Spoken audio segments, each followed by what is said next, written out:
Wakihesabu hesabu, wakileta uchauri tunaleta, wakienda mbele tunaenda. Harambee! Mumesema namna gani? Eti namna gani? Wanaondoka. Niko na mtu hapa ambaye anafanya opinion poll last 1 month, kila wiki mbili, Nyansiongo, Ekerenyo, Nyamaiya. There is no chance in hell ya mtu wa UDA kushinda hii kiti hata moja. Candidate wao huko ndio wa mwisho, candidate wao hapa ndio wa mwisho. Sasa kuonga ndio itawasaidia?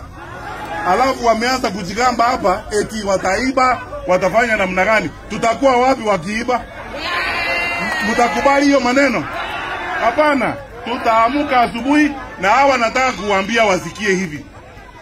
Sisi ni watu tunapenda amani. We do not like to be provoked, and we want to respect the law na to respect democracy.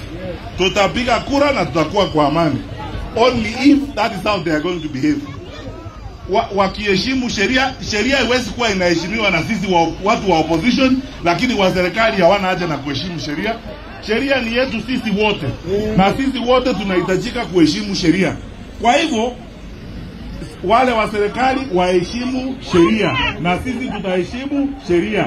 Kama sasa ni kuleta ujuaji wanataka kuleta hapa, hata sisi tutafanya nini namna hiyo, kwa sababu tutakuwa hapo. Wakihesabu hesabu, wakileta uchauri tunaleta, wakienda mbele tunaenda. Tutaonana na wao huko wakati huo.